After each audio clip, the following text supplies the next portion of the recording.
Hello and welcome to ABC education academy. Uttarakhand current affair के नए session में आपका स्वागत है। और आने वाले जो भी एग्जाम्स हैं, क्योंकि मैक्सिमम एग्जाम अब यूकेपीएससी करवाने वाला है, तो चाहे समीक्षा अधिकारी, सहायक समीक्षा अधिकारी हो, चाहे आपका उत्तराखंड पीसीएस का प्री हो, या फिर लोअर पीसीएस प्री हो, या फिर एफआरओ का प्री हो, तो वहां पर आप अगर प्रीवियस ईयर के पेपर उठा के देखोगे तो करंट अफेयर का वेटेज काफी अच्छा रहता है। 6 से 7 क्वेश्चंस करंट अफेयर के वहां पर पूछे जाते हैं। ठीक है, तो इसीलिए करंट अफेयर थोड़ा सा इंपॉर्टेंट हो जाता है। साथ ही साथ करंट से रिलेटेड जो भी इंफॉर्मेशन होती है, ठीक है, उसे जीएस से कनेक्ट करके, कोरिलेट करके देखना भी थोड़ा जरूरी हो जाता है, क्योंकि क्वेश्चन आपके पास जीएस से भी बन सकते हैं, जो भी आपकी हालिया घटना हुई है उस पर आधारित। ठीक है, तो चलिए स्टार्ट करते हैं करंट अफेयर का नया सेशन। यहाँ पर कुछ चीजें भैया ना, थोड़ा सा मोटिवेशन की आवश्यकता होती है। तो यहाँ पर लिखा है कि महान कार्य ताकत से नहीं, लगातार लगे रहने से होते हैं। ठीक है, तो कंटिन्यूटी बहुत जरूरी है भाई, एग्जाम को क्वालिफाई करने के लिए कंटिन्यूटी बहुत जरूरी है। मुझे बहुत सारे ऐसे कमेंट आते हैं कि अभी तो वैकेंसी नहीं आई है।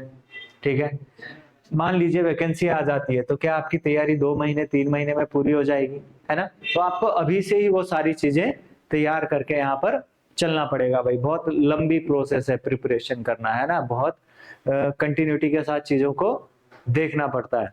चलिए स्टार्ट करते हैं। उत्तराखंड बांस व फाइबर विकास बोर्ड की स्थापना कब हुई है? ठीक है, अभी हाल ही में कुछ खबरें आई थी कि उत्तराखंड सरकार क्या कर रही है, जो भी ग्रामीण परिवेश में रहने वाले लोग हैं या फिर जो भी कृषक है, उनकी आय को दुगना करने का काम कर रहे हैं। उसमें बांस और फाइबर से संबंधित प्रोडक्ट भी यहाँ पर बहुत इंपॉर्टेंट हो जाते हैं। ठीक है, तो चलिए इसका एक्सप्लेनेशन देखते हैं। उत्तराखंड बांस और फाइबर विकास बोर्ड उत्तराखंड सरकार की एक ऐसी पहल है जिसे वर्ष 2003 में राज्य में बांस और प्राकृतिक फाइबर आधारित आजीविका सृजन के लिए बनाया गया था। ठीक है, बांस और रिंगाल से जुड़े मिथकों को दूर करने के लिए यूबीएफडीबी, ठीक है, यही उत्तराखंड बांस और फाइबर विकास बोर्ड ने पूरे राज्य में 36,659 परिवारों तक पहुंचकर 550 गांवों में गहन जागरूकता अभियान चलाया है। आपको एक चीज यहाँ पर याद रख लेनी है कि उत्तराखंड में जो बांस का जो कुल एरिया है वो 1201 स्क्वायर किलोमीटर है। और ये जो डेटा दिया गया है ये ISFR 2021, ठीक है, ISFR 2021 की रिपोर्ट के आधार पर यहाँ पर दिया गया है। ISFR की रिपोर्ट हर 2 साल में आती है, जो आपकी वनों की वनाच्छादन क्षेत्र या ट्री कवर, इन सब के बारे में यहाँ पर डेटा देती है। तो उसमें ये डेटा यहाँ पर दिया गया है। अब यहाँ पर कुछ क्लस्टर आपको ध्यान रखना है कि इससे संबंधित 10 क्लस्टर विकसित किए जा रहे हैं। क्लस्टर का नाम, किस विषय पर वो क्लस्टर बनेगा, जैसे पीपल कोटी चमोली में है जो कि रिंगाल और प्राकृतिक रेशे के लिए बनाया जा रहा है।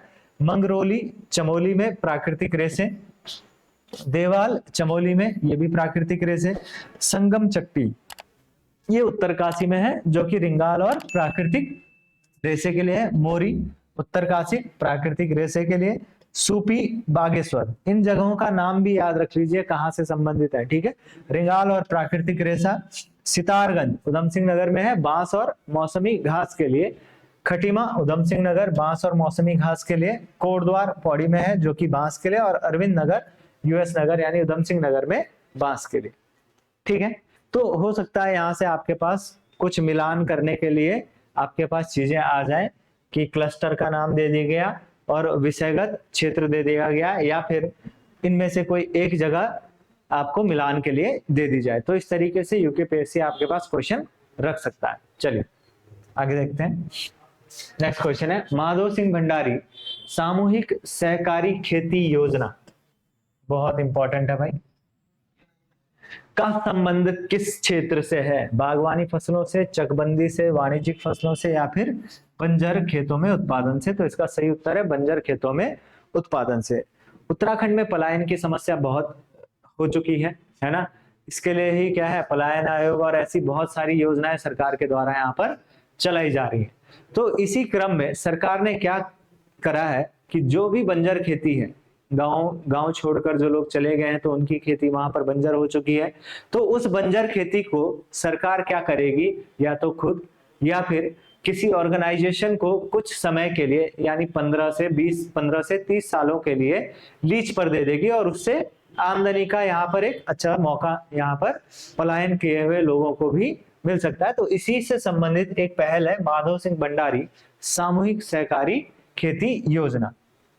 तो देखते हैं, सहकारी विभाग द्वारा टिहरी के नैनबाग के मोगी गांव ये पायलट प्रोजेक्ट चलाया था। सामूहिक खेती के पायलट प्रोजेक्ट की सफलता के बाद अब माधव सिंह भंडारी सामूहिक सहकारी खेती योजना को राज्य के 95 ब्लॉकों में उतारने का प्लान तैयार हो चुका है। यहाँ पर सरकार का लक्ष्य क्या है?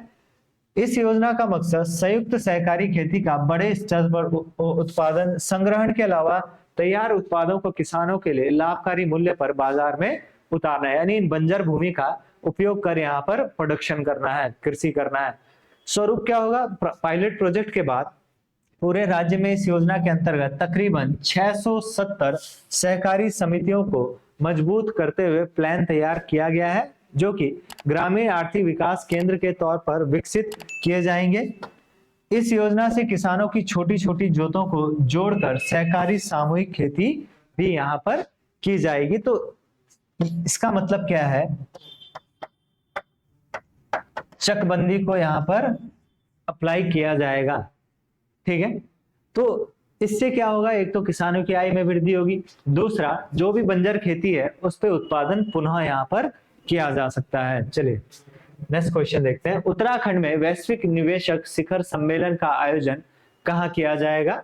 तो इसका सही उत्तर है देहरादून में। देखते हैं इसका एक्सप्लेनेशन। राज्य में निवेश बढ़ाने के उद्देश्य से उत्तराखंड सरकार नवंबर 2023 में वैश्विक निवेशक शिखर सम्मेलन की मेजबानी करेगा। ग्लोबल इन्वेस्टर्स समिट के तहत अंतरराष्ट्रीय स्तर पर 2 रोड शो और राष्ट्रीय स्तर पर 6 रोड शो प्रस्तावित हैं, ठीक है। ये इसके प्रमोशन के लिए है, ठीक है। इसके अलावा मसूरी और रामनगर में भी मिनी कॉन्क्लेव का आयोजन यहाँ पर किया जाएगा। तो आगामी जो भी एग्जाम है जो कि आपके दिसंबर या फिर नेक्स्ट ईयर जनवरी फरवरी में होने वाले हैं, उनके लिए भी ये महत्वपूर्ण होने वाला है। चलिए आगे देखते हैं। उत्तराखंड में धर्मांतरण विरोधी कानून कब लाया गया? भाई बहुत आज की कुछ समय पहले आपने देखा होगा उत्तराखंड में चर्चा में था कि एक विशेष समुदाय के लोगों को, ठीक है, उस पर्टिकुलर प्लेस से निकाल दिया गया था, है ना। कुछ घटनाएं ऐसी हो गई थी जिससे धार्मिक असहिष्णुता की कंडीशन वहां पर उन क्षेत्रों में बन गई थी। तो उसी से संबंधित, ठीक है, यहाँ पर देखने को मिलेगा धर्मांतरण विरोधी कानून, ठीक है। आपको इसके बारे में पता होगा। उत्तराखंड में 2018 में, ठीक है, आपका आंसर क्या हो जाएगा?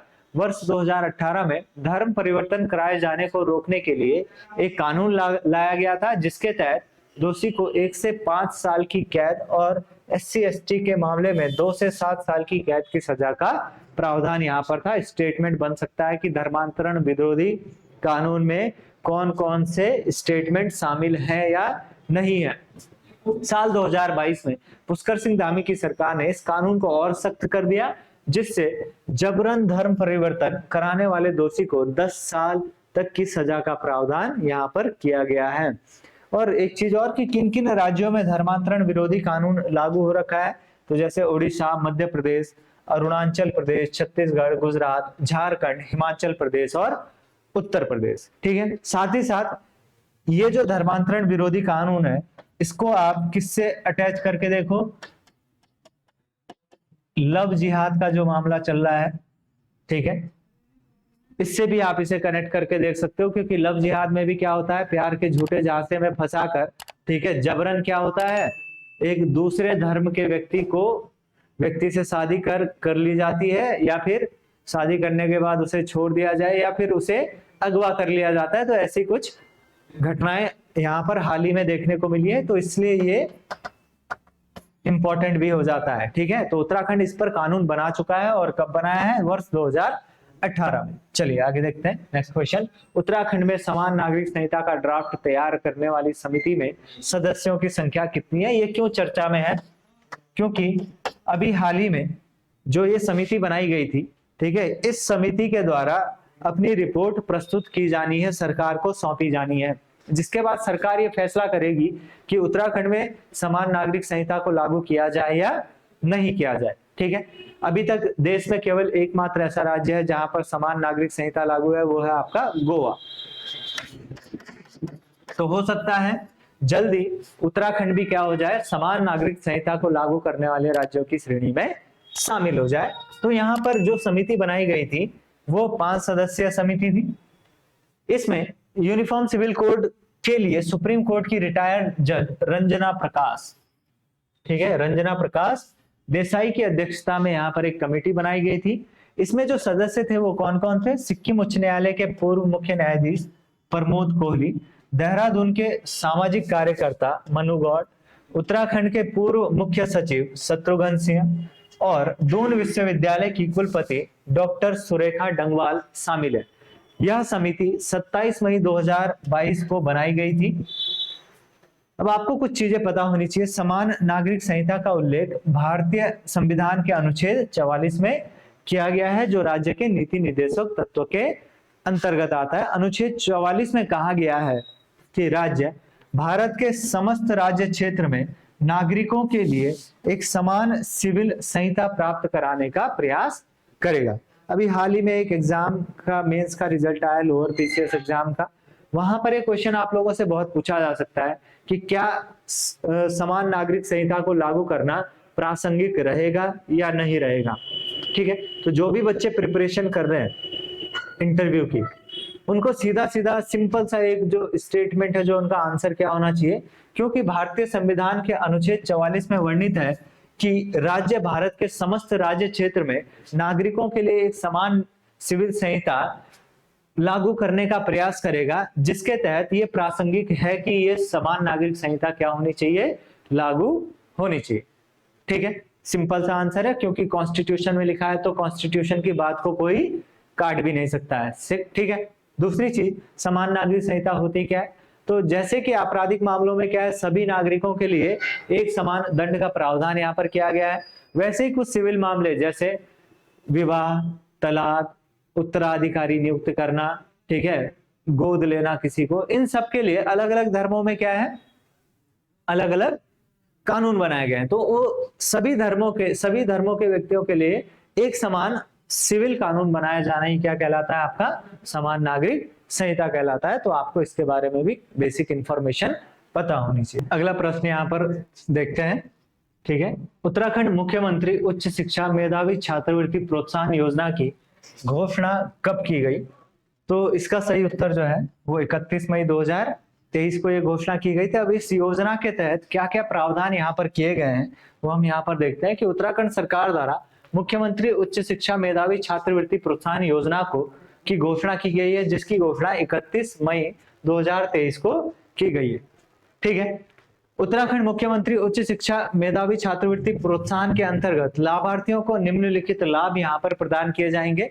तो एक तो स्नातक स्तर पर यहाँ पर लाभ प्रदान किए जाएंगे और एक स्नातकोत्तर स्तर पर लाभ प्रदान किए जाने। स्नातक स्तर पर वर्षवार और संकायवार टॉप आने पर प्रथम स्थान जिसे प्राप्त होगा 3000 रुपए प्रतिमाह, द्वितीय स्थान पर 2000 रुपए प्रतिमाह और तृतीय स्थान पर 1000 रुपए प्रतिमाह यहाँ पर दिया जाएगा। ओवरऑल टॉप करने पर प्रथम आने पर 35,000, द्वितीय आने पर 25,000 और तृतीय आने पर यहाँ पर 20,000 रुपए प्रदान किए जाएंगे। जबकि स्नातकोत्तर स्तर पर बात करें तो वर्षवार और संकायवार टॉप करने पर प्रथम आने पर 5,000 रुपए, द्वितीय आने पर 3,000 और तृतीय आने पर 2,000 रुपए। जबकि स्नातकोत्तर पाठ्यक्रम समाप्त होने पर ओवरऑल टॉप करने पर प्रथम आने पर 60,000, द्वितीय आने पर 35,000 और तृतीय आने पर 25,000 रुपए की प्रोत्साहन राशि यहाँ पर प्रदान की जाएगी। चलिए नेक्स्ट क्वेश्चन देखते हैं। निम्नलिखित में से कौन स्वास्थ्य सेवा में वाणिज्यिक ड्रोन सेवाएं शुरू करने वाला पहला भारतीय राज्य बन गया है? तो इसका सही उत्तर है उत्तराखंड, जो कि वर्ष 2022 में इसने यहाँ पर स्वास्थ्य सेवाओं में ड्रोन की फैसिलिटी अवेलेबल करवाई थी। अब ये जो योजना है ये क्यों चर्चा में है? क्योंकि हाल ही में कुछ ड्रोन कॉरिडोर बनाने का फैसला सरकार ने लिया है, साथ ही साथ ड्रोन नीति सरकार ने जल्द ही एक ड्रोन नीति जारी करने वाली है, तो इसलिए ये चर्चा में है, तो हो सकता है ये क्वेश्चन यहाँ पर आप लोगों से पूछा जाए। नेक्स्ट देखते हैं इसका एक्सप्लेनेशन कि उत्तराखंड स्वास्थ्य सेवा क्षेत्र में ड्रोन लॉन्च करने वाला पहला भारतीय राज्य है। अमेरिका में आपको ये भी ध्यान रखना है, रेड क्लिफ लाइफटेक की इकाई रेड क्लिफ लैब्स ने देश के स्वास्थ्य सेवा क्षेत्र में अपनी पहली वाणिज्यिक ड्रोन उड़ान यहाँ पर शुरू की थी। कंपनी ने 2022 में उत्तरकाशी और देहरादून के बीच अपना वाणिज्यिक ड्रोन कॉरिडोर खोला था। चर्चा में क्यों है? क्योंकि उत्तराखंड में ड्रोन संचालन को बढ़ावा देने के लिए कुछ कॉरिडोर बनाए जाएंगे। सभी जिलों में ड्रोन संचालन के लिए जो कॉरिडोर बनेंगे वो आपस में लिंक किए जाएंगे। इसके बाद प्रदेश में ड्रोन के समर्पित रास्तों का पूरा नेटवर्क तैयार किया जाएगा। उत्तराखंड सरकार जल्द ही ड्रोन नीति लाने जा रही है। आईटीडीए ने इसका ड्राफ्ट शासन को भेज दिया है। इसके तहत ड्रोन संचालन से लेकर ड्रोन की खरीद तक के सभी प्रावधान यहां पर किए जाने हैं। ठीक है, चलिए नेक्स्ट देखते हैं। मुख्यमंत्री ने उत्तराखंड में स्प्रिंग व रिवर रिजुविनेशन बोर्ड बनाने की घोषणा की है। कब की है ना, आपको डेट बताना है। तो इसका जो सही उत्तर है वो है 5 जून 2023 यानी विश्व पर्यावरण दिवस के अवसर पर।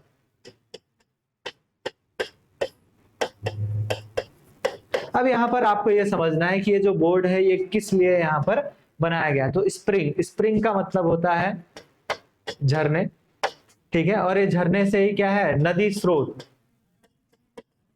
रिवर आपको पता है, रिवर का मतलब क्या हुआ भाई, नदियां।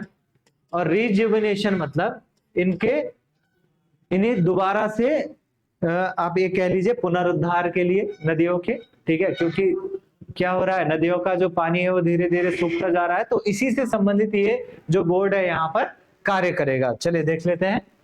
विश्व पर्यावरण दिवस के अवसर पर राज्य में पारंपरिक जल स्रोतों और नदियों को सूखने से बचाने और उन्हें नया जीवन देने के उद्देश्य से स्प्रिंग व रिवर रिजुविनेशन बोर्ड बनाए जाने का ऐलान यहाँ पर किया गया है। आपको पता होगा एक अमृत सरोवर योजना केंद्र सरकार के द्वारा चलाई गई थी, जिसमें क्या कहा गया था कि उत्तराखंड को एक टारगेट दिया गया था, बस प्रत्येक राज्य के लिए टारगेट थे 975 अमृत सरोवर यहाँ पर बनाए जाने थे, और उत्तराखंड ने तकरीबन 1092 अमृत सरोवरों का यहाँ पर निर्माण किया था। ठीक है, तो इसी के राह में ये भी एक क्या है, कदम है।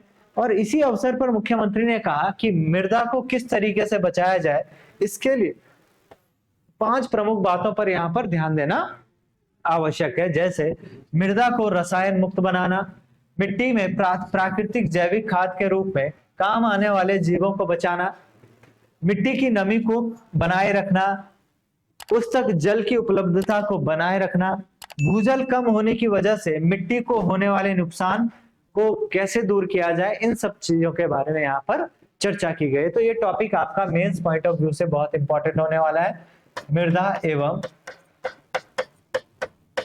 जल संरक्षण।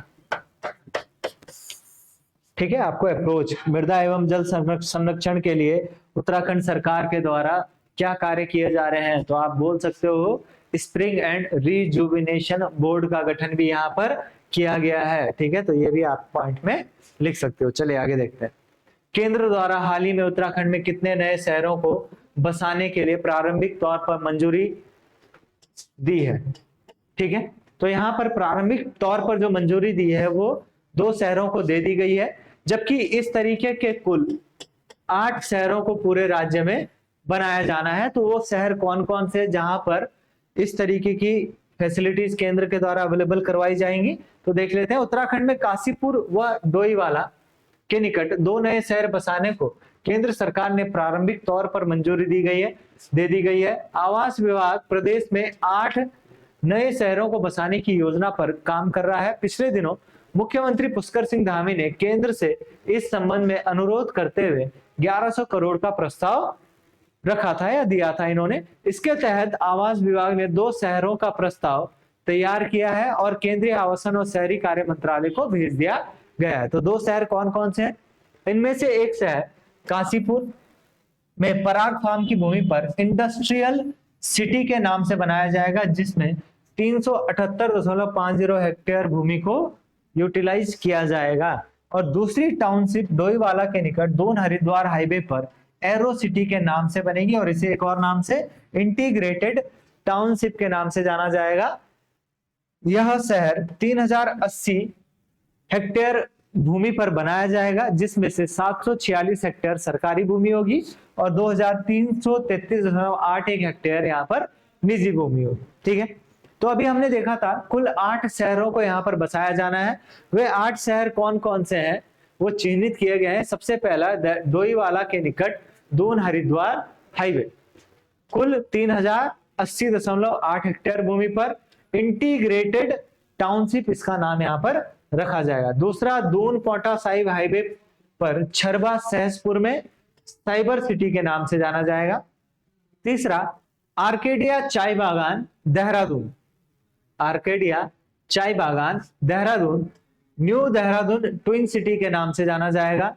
अगला गौचर हवाई पेटी के पास बमोथ गांव वेलनेस टाउनशिप के नाम से जाना जाएगा। रामनगर शहर के पास टूरिज्म टाउनशिप के नाम से जाना जाएगा। गोला पार्क के निकट हल्द्वानी में न्यू हल्द्वानी ट्विन सिटी के नाम से जाना जाएगा। नैनी सैनी एयरपोर्ट के पास पिथौरागढ़ फिल्म एंटरटेनमेंट सिटी के नाम से जाना जाएगा और पराग फॉर्म किच्छा के पास इंडस्ट्रियल टाउनशिप के नाम से जाना जाएगा। ठीक है, चलिए नेक्स्ट क्वेश्चन यहाँ पर देख ले। प्रदेश के युवाओं के को एनडीए और सीडीएस की प्रारंभिक परीक्षा में चयन पर राज्य सरकार कितनी वित्तीय सहायता प्रदान करेगी? तो इसका सही उत्तर है आपका 1 लाख रुपए की वित्तीय सहायता यहाँ पर प्रदान करेगी। सेना में अफसर बनने का सपना लिए प्रदेश के युवाओं को राज्य सरकार मुफ्त कोचिंग के साथ ही आर्थिक और प्रोत्साहन राशि के रूप में 1 लाख रुपए देने जा रही है। हालांकि विभाग की ओर से अब तक इसके लिए 50,000 रुपए का प्रावधान किया गया था, लेकिन अब इस धनराशि को दोगुना यहाँ पर किया जाना है। इस योजना का लाभ उत्तराखंड के स्थायी एवं मूल निवासी उन छात्र छात्राओं को मिलेगा जिन्होंने 12वीं स्नातक एवं स्नातकोत्तर परीक्षाएं राज्य के शिक्षण संस्थाओं से पास की है। ठीक है, अब इसी से संबंधित एक योजना पहले भी यहाँ पर चलाई जा चुकी है, उत्तराखंड उदयमान छात्र योजना, जो 27 जुलाई 2021 को यहाँ पर प्रारंभ की गई थी। इसमें क्या कहा गया था, इस योजना के अंतर्गत उन छात्रों को आर्थिक रूप से 50,000 रुपए की सहायता प्रदान की जाएगी जिन छात्रों ने केंद्र लोक सेवा आयोग और उत्तराखंड लोक सेवा आयोग की प्रारंभिक परीक्षाएं उत्तीर्ण कर ली है। ठीक है, तो आपको यह भी यहाँ पर ध्यान रखना है। ठीक है, चलिए अगला प्रश्न यहाँ पर अगर हम देखें कि 6वें वैश्विक सम्मेलन आपदा प्रबंधन पर 6वीं विश्व कांग्रेस का आयोजन कहाँ किया जाएगा? तो इसका सही उत्तर है कहाँ किया जाएगा? देहरादून में। 6वें वैश्विक सम्मेलन आपदा प्रबंधन पर 6वीं विश्व कांग्रेस का आयोजन देहरादून में 28 नवंबर से 1 दिसंबर तक होना प्रस्तावित है। उत्तराखंड में होने वाली इस आपदा प्रबंधन कांग्रेस का विषय strengthening climate action and disaster resilience है। इस विश्व कांग्रेस में आपदा प्रबंधन के लिए नवाचार, सहयोग एवं संचार पर प्रमुखता से चिंतन एवं मंथन किया जाएगा। इसके अलावा पर्वतीय पारिस्थितिकी एवं संचार पर विशेष रूप से फोकस किया जाएगा।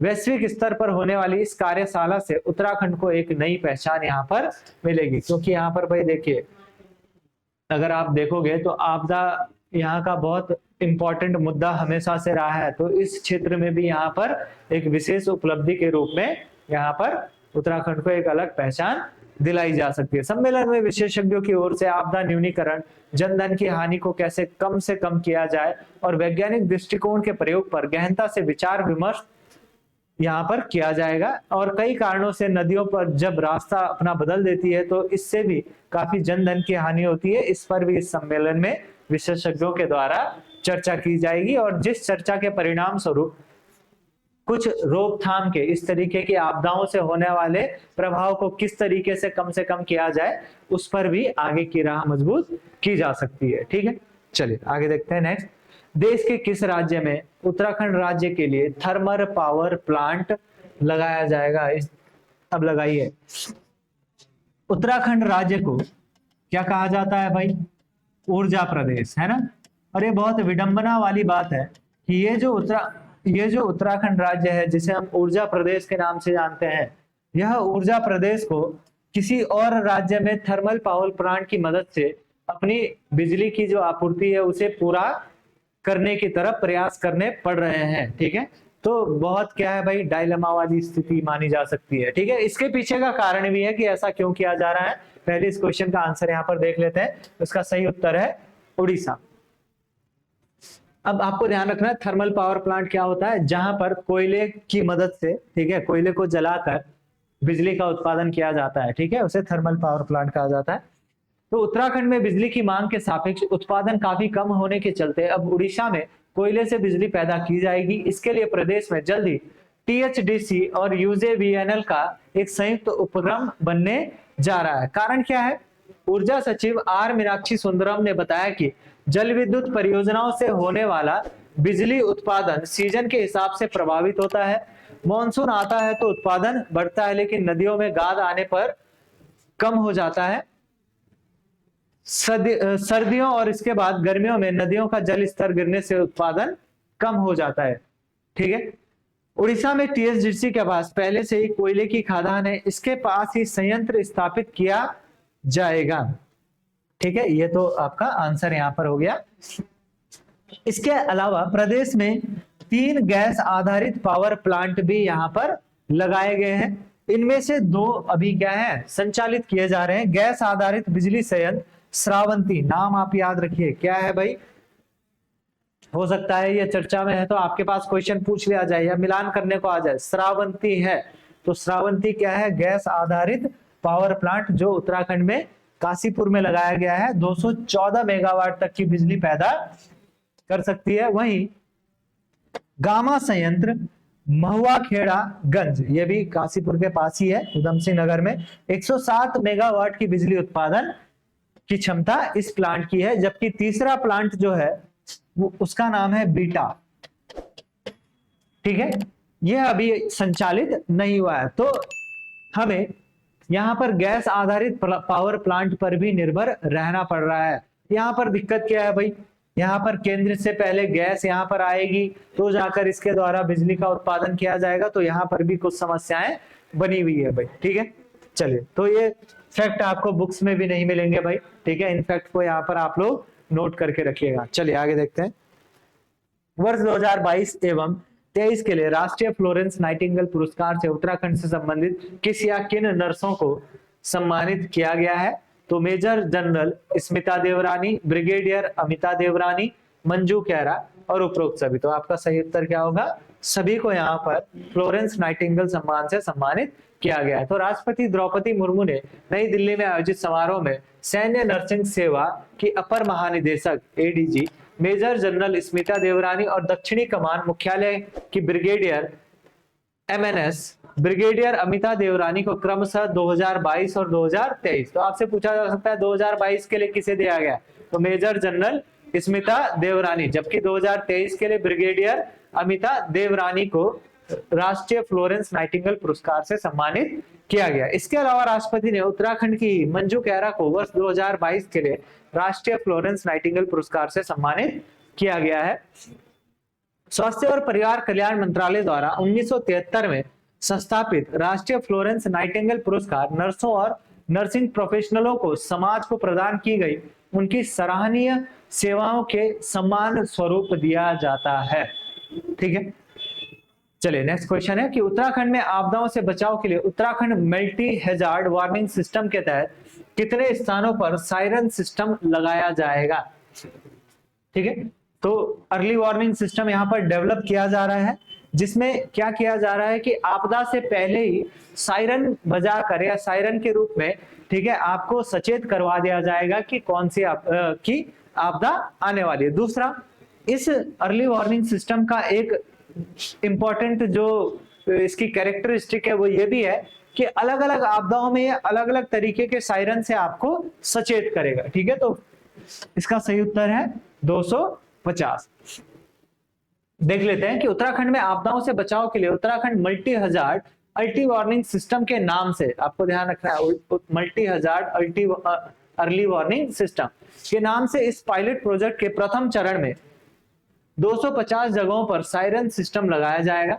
उत्तराखंड में स्थापित किए जाने वाले इस प्रोजेक्ट के लिए प्रथम चरण में 118 करोड़ रुपए की स्वीकृति मिल चुकी है। इस परियोजना को वर्ल्ड बैंक, ये भी ध्यान रखना है आपको, बहुत इंपॉर्टेंट है, वर्ल्ड बैंक फंडिंग कर रहा है। अब तक इसके लिए अंतरराष्ट्रीय स्तर पर ग्लोबल टेंडर यहां पर अभी फ्यूचर में आमंत्रित किए जाएंगे। इस परियोजना के लागू होने के बाद उत्तराखंड केरल के बाद दूसरा राज्य होगा जो इस प्रणाली को अपनाने जा रहा है। तो पहला राज्य कौन सा है? केरल। और ऐसा भी क्वेश्चन पूछा जा सकता है कि multi hazard early warning system को अपनाने में उत्तराखंड राज्य का देश में कौन सा स्थान है? आपको याद रखना है, दूसरा स्थान है। अर्ली वार्निंग सायरन सिस्टम के तहत राज्य में संवेदनशील स्थानों पर स्थित मोबाइल टावरों पर यह सिस्टम लगाया जाएगा। जहां मोबाइल टावर नहीं होंगे वहां नए टावर यहां पर लगाए जाएंगे। Uttarakhand multi hazard early warning system की खास बात यह है कि यह अलग अलग आपदाओं में अलग अलग प्रकार की ध्वनियां प्रसारित करेगा। ठीक है, तो इस तरीके से हम समय समय पर उत्तराखंड करंट अफेयर से संबंधित सेशंस आप लोगों के सामने लेकर आएंगे, जो कि आगामी यूकेपीएससी द्वारा आयोजित की जाने वाली परीक्षाओं में बहुत महत्वपूर्ण होने वाली है। ठीक है, तो इसी तरीके से आप हमारे साथ बने रहिएगा। साथ ही साथ चैनल को सब्सक्राइब कीजिए और जो भी आप वीडियोस यहाँ पर देख रहे हो उन्हें लाइक और शेयर भी कीजिए, ताकि ये इंफॉर्मेशन जो इम्पोर्टेंट, ये जनरल अवेयरनेस वाली बातें हैं भाई, ठीक है, सभी लोगों को पता होनी चाहिए। तो ये जनरल अवेयरनेस वाली जो चीजें हैं ये सभी लोगों तक आप पहुंचाने में हमारी मदद कीजिए। ठीक है, चलिए तो जल्दी आप लोगों से नए सेशन में मुलाकात होगी। धन्यवाद।